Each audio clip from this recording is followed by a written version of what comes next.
bondoso. Bondoso é colocar no lugar do outro. A verdadeira bondade exige compassividade. De onde veio a palavra compassivo? De passo. Andar no mesmo passo. Ou o compasso do maestro. A música precisa que todos toquem no mesmo compasso. O ritmo, mais do que ritmo, compasso é mais do que ritmo.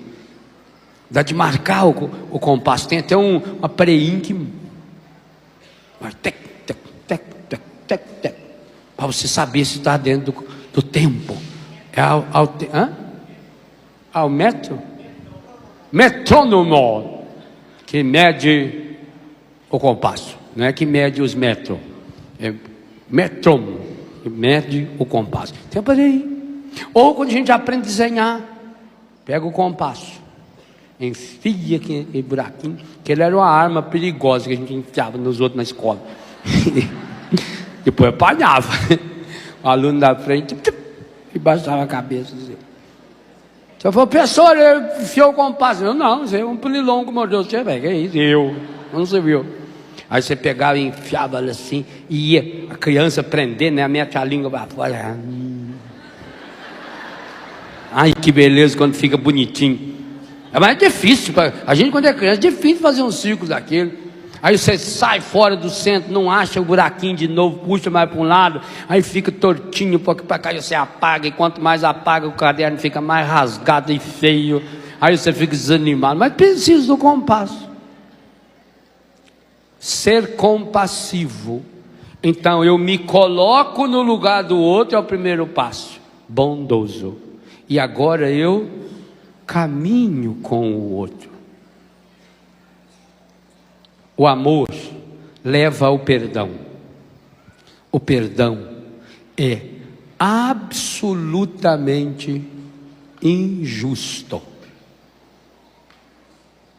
Quem pensar na ideia de justiça e querer associá-la a perdão, não vai perdoar nunca. Porque o justo é a vingança. Não é? Deus quer que a gente seja bom, mas não seja bobo. Então a pessoa vai lá, fala, critica, faz isso. E eu agora vou rezar por ela aqui, jacaré. Depender de mim, eu enfio a mão na cara dela. Olha, estou com a alma lavada. Falei, mas falei tudo que eu tinha para falar. Desentupiu. Não desentupiu. A única água que lava, terceira palavra, única água que lava a alma é a água do perdão. Não tem outra. A vingança pode ser aparentemente justa. Talvez até de fato a vingança seja um anestésico naquela hora. De fato você se sente melhor na hora, mas é aquela história do barato que sai caro. Aliás, sai caríssimo, porque você vai ficar o resto da vida pagando. E pior, há casos em que você vai precisar de mais uma temporada no inferno, a eternidade toda para pagar. Sim, porque veja o que eu falei ontem e retomei rapidamente hoje de manhã. Se os traumas são 99% dos nossos pecados são causados pelos nossos traumas, depois que se estabeleceu o pecado, é pecado. E quem morre em pecado mortal, desce depois da morte. Está lá na palavra, está no catecismo. Eu não tenho dúvida que tem muita gente que está no inferno por causa de traumas. Mas nem Deus pode perdoar uma pessoa se ela não decidisse perdoar. Por isso que eu fiz a reflexão da aceitação na primeira parte da manhã.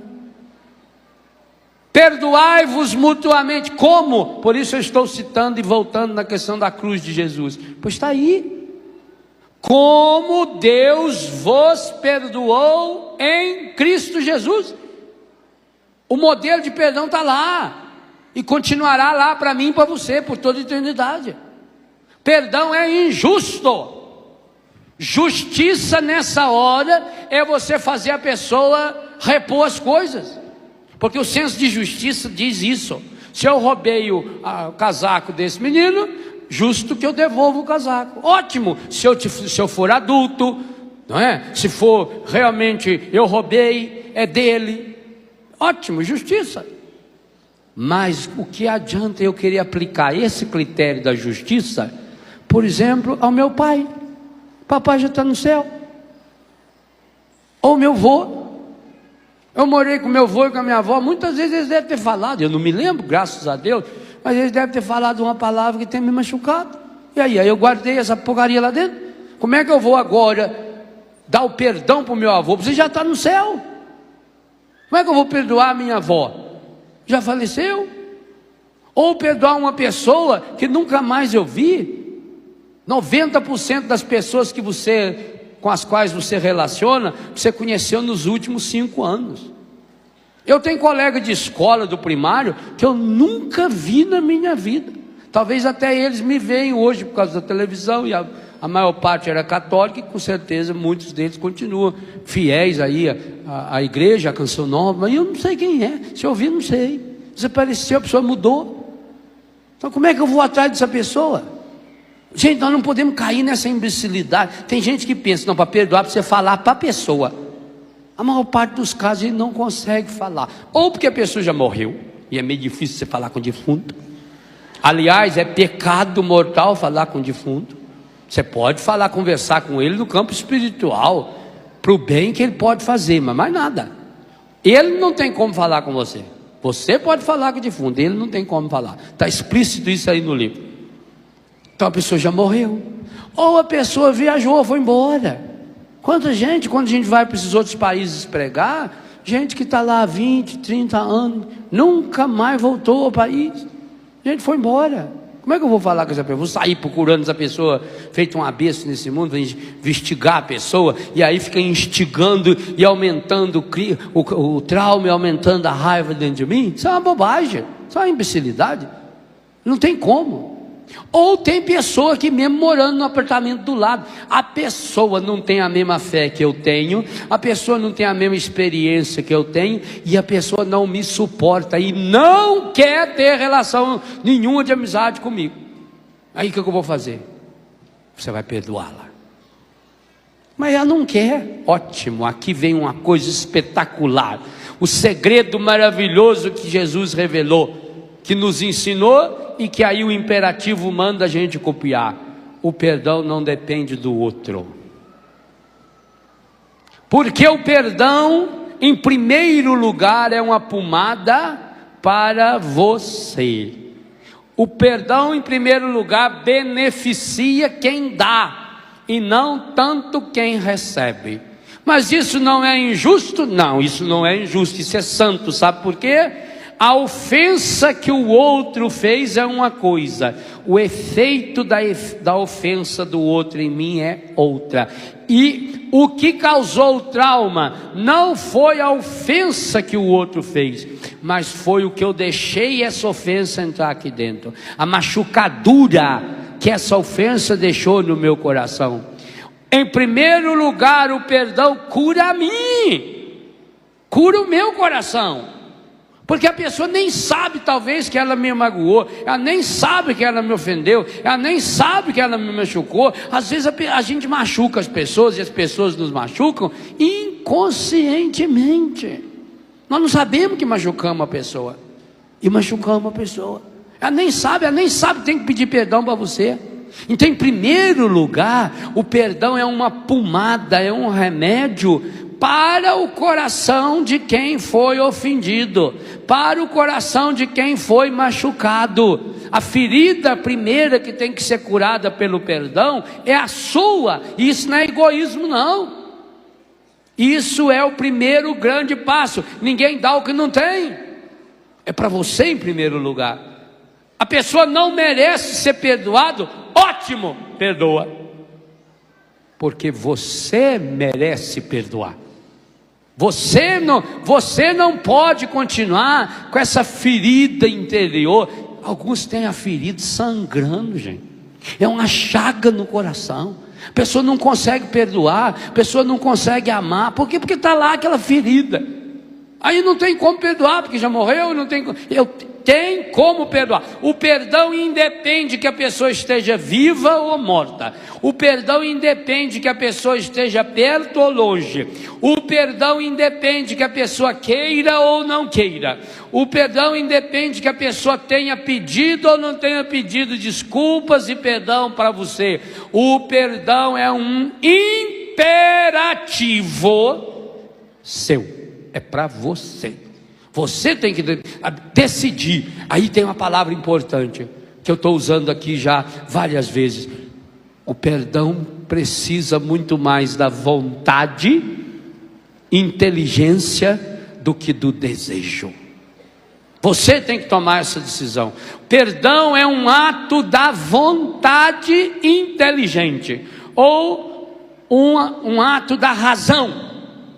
Eu tomo a decisão. Vingança dentro do meu coração. O perdão é uma decisão. Assim como o amor é uma decisão. O perdão é uma decisão. Eu decido perdoar. Você não merece ser perdoado. Pai, perdoai-lhes, porque não sabem o que fazem. A pessoa não merece ser perdoada, mas eu tomo a decisão. Outra coisa importante, essa decisão, ela é interior.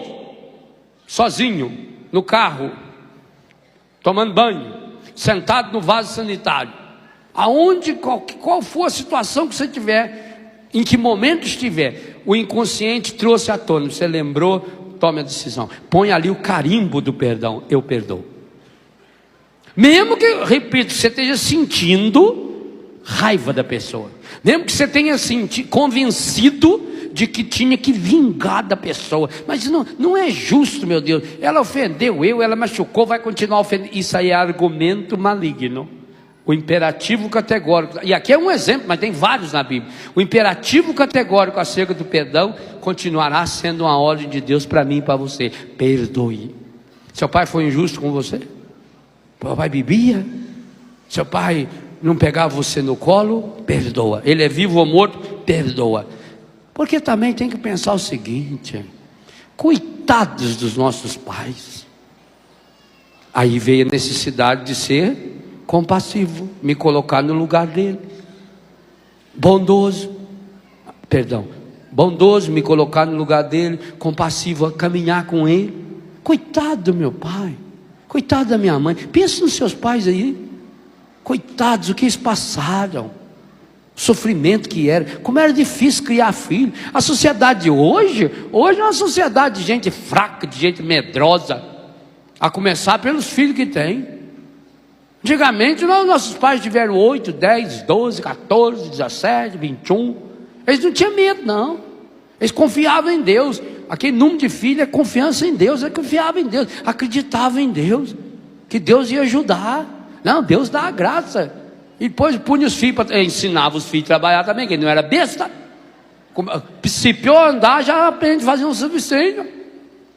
Já ensinava, e cada filho que nascia era 2 braços a mais para trabalhar. Agora hoje em dia, como os pais não ensinam os filhos, treinam os filhos para ser um bando de vagabundo aí que não faz nada, que fica o dia inteiro só vendo televisão e comprando tênis de R$1.000. Cada filho que nasce é boca a mais, é uma escola a mais. Hoje em dia já tem 2, 3 filhos. Olha para o seu pai. Tem aí pai que teve 8 filhos. Ele teve mais filhos que os netos dele todinho, porque os filhos dele casaram, teve 1, meio, e olha lá. Meio, porque também não se dá inteiro para um filho. Nós criamos uma raça assim, mas pensa no pai e na mãe. Pensa no que eles tinham dentro de casa. Você lembra sim, porque você estava lá também. Não tinha nada. E lutava e deram conta, e ia atrás, e dava um jeito, e vinha a criatividade do pai, da mãe, em cortar a roupa dos parentes que morreu para fazer roupa nova para a gente. Ah, como era bom quando morria um tio. Vamos herdar umas roupinhas aí. Mas sabe aquele tio que morreu? É aquele que tem o pelitoche. Ah, tomara que vim para nós, né? a mãe recortava, nós ia para festa, para missa. Podia ter um calorão danado, gente, de paletó, é novo? E põe aquele paletó de lã, 40 graus ali, não, tá meio fresquinho, né? O tempo virou só para mostrar o paletó novo nada, era do tio falecido. Ah, como era bom. Então pensa, o seu pai e sua mãe sofreram muito. Eu vou dizer uma coisa para você, quando a pessoa vem conversar comigo, eu nunca consegui entender até hoje como é que alguém tem trauma do pai e da mãe. A não ser que tivesse sido um carrasco e que graças a Deus eu nunca conheci. Não entra. Para mim a maior parte desses casos aí é frescura. É pessoa que não tem o que fazer. Aí fico fuçando. Acha um serviço, mas vai trabalhar um pouco. Vai ajudar na PAI, vai ajudar no hospital, gasta sua vida numa coisa que presta. Você fica pensando muito em si mesmo, fica entortando dentro do seu coração. Isso é uma bobagem. Pode ter trauma do pai e da mãe, que lutaram tanto, fizeram o possível e o impossível. Quanto sua mãe sofreu na gravidez, no parto. Antigamente o parto era feito em casa, com parteira, não tinha recurso nenhum, nada, nem técnica, não tinha nada. Mulher tinha que ir lá, traz uma bacia d'água e fica molhando aquela toalha, enrola na boca dela, e ela mordia toalha. E o rapazinho não vem, às vezes ficava lá horas e horas, e a dor, e não vem, e além disso não podia nem reclamar, porque as mães não reclamavam, porque aquilo era alguma coisa sagrada, então do sagrado não se reclama. Ficava lá com aquele quarto fechado, fechava a porta, fechava a janela, fechava tudo. Os bois eles levavam tudo para o curral, lá para outro, não sei aonde, os cachorros, os gatos e os filhos, né? Os menores, porque senão a gente ficava na porta ali. O que é, mas? O que está acontecendo, pai? Ô, pai? A mãe está morrendo, pai? Que tem? Não. Então, para evitar tudo isso, já levava a gente uns 15 quilômetros de distância, né? Todo aquele sofrimento, não tinha nem remédio, gente, era tudo caseiro. Agora você vai ficar reclamando da sua mãe. Ah, vai pro meio dos quintos, o que é isso? Não admito isso não. Isso aí não é trauma não. Isso é mais pecado do que trauma. Perdeu-se a dimensão do sagrado, honrar pai e mãe. Eu tenho que honrar aquilo que meu pai e minha mãe foram também. Claro que alguns tiveram, mas aí pode observar, era pai e mãe desequilibrado. Então nós tivemos muitos, eu não tive, graças a Deus, mas muitos de vocês tiveram um pai desequilibrado, uma mãe desequilibrada. Era uma doença, eles também não sabiam disso, eles não conheciam nada disso, nem Ministério de Cura Interior não existia para ajudá-los, não tinha. Graças a Deus, isso é uma coisa que vem, os últimos anos que a gente vem aprendendo, desenvolvendo, e estamos estudando ainda, trabalhando em cima disso. Nós também não sabemos todas as consequências disso. Então, quando eu me torno bondoso, eu me coloco no lugar. Quando eu compassivo, eu tento andar ao passo do que andou papai e mamãe, ou as pessoas que me ofenderam. Mesmo também, vocês que são casados. Sabe por que seu marido tem aquele temperamento, ou sua mulher tem aquilo? É trauma da infância, trauma da barriga da mãe. Precisa mais de oração do que qualquer outra coisa. E você pode ajudar essa pessoa pela sua oração, mas também por uma palavra de incentivo, uma palavra que vire o disco da pessoa, que leve a pessoa a pensar diferente. Por isso que eu não acho que pai e mãe deveriam criticar filho. Eu não aceito que marido critique mulher, que mulher critique o marido. Eu estou me convencendo de uma coisa, pensa o que você quiser. Eu estou me convencendo de uma coisa: quem ama não critica. Deixa que a sociedade critica. Aliás, você já conheceu algum crítico de qualquer área que tivesse produzido qualquer coisa que prestasse? Acho um crítico literário que tem escrito um livro. Ele sabe criticar o livro que o outro escreveu, mas não sabe escrever livro. É a mesma coisa que a pessoa, o crítico de música.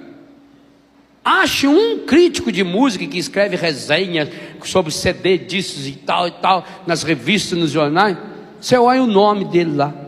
Mas esse jeito nunca gravou um disco. Se não grava disco, por que vai criticar a música do outro? Quem faz não critica. Só critica quem faz mal. Aí fica com inveja do outro. Você vendeu tantos mil já e eu não vendi. Sei como é que vocês gostam que a música, a minha é mais bonita. A sua é tão bonita que ninguém aguenta ouvir. Para de cantar, você não tem talento nenhum para música, não. Você é um fracasso. Pronto. Conforme-se. Acha um crítico de cinema. Nunca fez filme. Nunca participou nem como ator, nem como diretor, nem como faxineiro da filmagem. Não tem talento para nada. Também tem uma cara. Tem um no Brasil mesmo que tem uma cara que Deus o livre, pôs no cinema. Ele servia bem para substituir o Zé do Caixão. Não, esse espírito de crítica não é de Deus, não. Marido não tem que criticar a esposa. Deixa o mundo criticar. Esposa não tem que criticar seu marido para nada, em nada. Aí é uma crítica construtiva. O que é crítica construtiva? Crítica construtiva é apelido de ofensa disfarçada. Crítica não existe discutir, construtiva não. Crítica é crítica. E se é crítica, é crítico, não serve a nada. Deixa o mundo criticar você. Ô pai e mãe, não critique o seu filho. Porque quando você critica a criança, você está criando um trauma dentro da criança. Sabe por quê? Lembra do que eu falei ontem da música para o inconsciente? O segundo elemento que mais leva algo do consciente para o inconsciente é a proximidade afetiva que a gente tem com quem fala.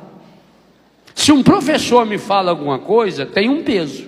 Se um estranho me fala uma coisa, tem peso. Mas se é minha mãe que fala, se é meu pai que fala, associou ao amor que eu tenho. A figura do pai e da mãe, do marido, da mulher, do irmão, é uma figura muito afetiva dentro de nós. Mesmo quem não tem raiva, ou quem tem raiva do irmão, não tem problema. A afetividade está lá. Aquilo entra lá no inconsciente, na hora, e fechou. Não critica.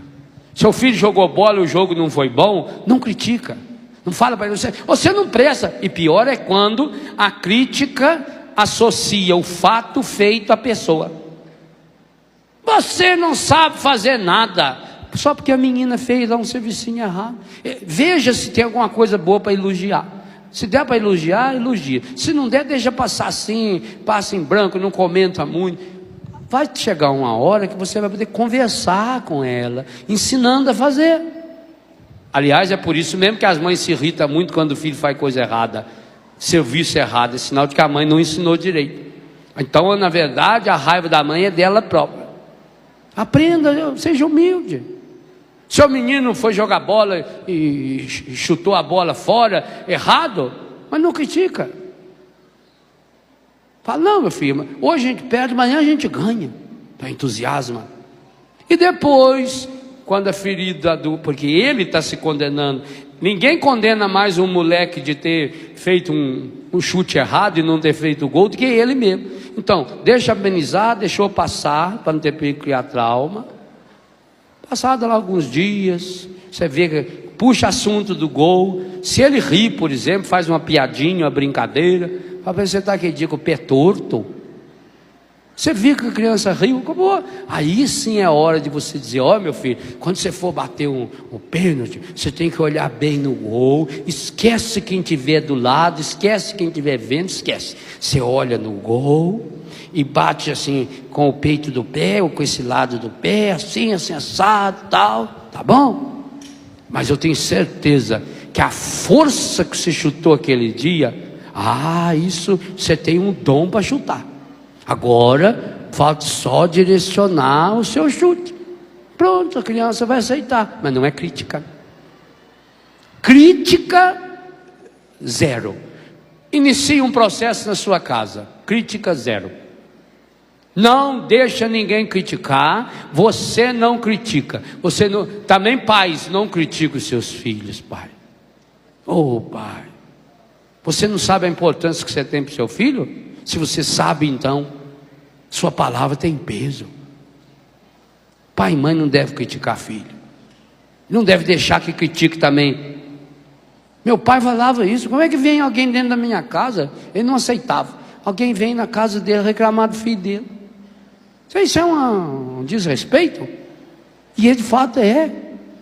A crítica não leva ninguém. Jesus não criticou nem aqueles que estavam matando-o. Pai, perdoa-lhes, não sabem o que fazem. Foi a desculpa que Jesus deu. Parece até uma desculpa esfarrapada, mas foi a desculpa de Jesus para ensinar a gente: perdoai-vos uns mutuamente, assim como o Pai vos perdoou em Cristo. Pai santo, Pai querido, Pai amado, sua palavra ordena-me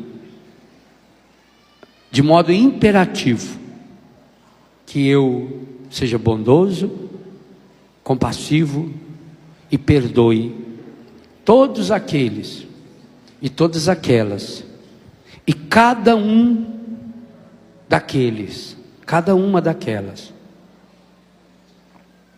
que me ofenderam, que me machucaram, que me prejudicaram, levando-me aos traumas de vida e de morte. Eu suplico ao Pai a força do Espírito Santo para vir ao encontro da minha fraqueza, ao encontro das minhas limitações nessa área. Pai Santo, é muito difícil perdoar. Muitas e muitas vezes, Pai, parece que perdoar é ser fraco, é aceitar a injustiça. Eu tenho muita dificuldade para perdoar, Pai, principalmente aquelas pessoas próximas a mim, que me ofenderam, me machucaram, meus pais, meus irmãos, meu marido, minha esposa, meus filhos. Para mim é muito difícil perdoar essas pessoas, porque eu até pensava, se fosse alguém estranho que fizesse isso, mas logo essa pessoa. Mas se fosse alguém estranho, de fato, não teria o mesmo peso. O que está machucando é pelo fato dessa pessoa ser próxima.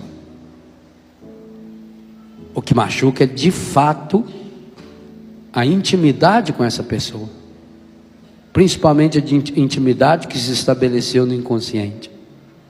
Pai Santo, Pai querido, Pai amado, ajuda-me a perdoar, ensina-me a perdoar. Eu quero perdoar, eu tomei a decisão de perdoar. Ajuda-me a perdoar, ensina-me a perdoar. Vai imaginando a pessoa, principalmente aquelas que mais machucaram a sua alma. Eu preciso, eu necessito perdoar. Na verdade, eu nem quero perdoar. Eu sinto que a pessoa não merece meu perdão, mas a sua palavra não me oferece alternativa. Então eu decido. Declare o perdão. Aliás, fale com a voz, mede a voz. Tome a decisão de perdoar, fala: eu perdoo. Eu não estou ouvindo não. Isso, eu perdoo de todo o coração cada uma das pessoas que me ofenderam, cada pessoa que me machucou. Eu perdoo de coração as pessoas que me provocaram traumas inconscientes, quando eu estava ainda na barriga da minha mãe, quando eu nasci, na minha infância, na minha adolescência, na minha juventude, na idade adulta. Eu perdoo, eu tomo a decisão de perdoar. Eu perdoo essas pessoas que já morreram. Lembra agora dos falecidos? Eu perdoo de coração todo o mal que essa pessoa me fez. Eu perdoo. Não obstante o meu sentimento de revolta, o meu sentimento de raiva, meu sentimento de angústia, o meu desejo de vingança, eu perdoo, de coração. Põe a mão no seu coração, sela esse momento. Pai Santo, Pai querido, Pai amado, Espírito Santo de Deus, Jesus, abençoa-me. Eu me abençoo em nome do Pai, do Filho, do Espírito Santo. Aqui, só no coração. Eu me abençoo em nome do Pai, do Filho, do Espírito. Mesmo que seja breve o existir neste mundo, o tempo de Deus é para sempre. Eu vou viver, a vida é eterna. Eu vou viver, o tempo de Deus é para sempre. Eu vou viver, a vida é eterna.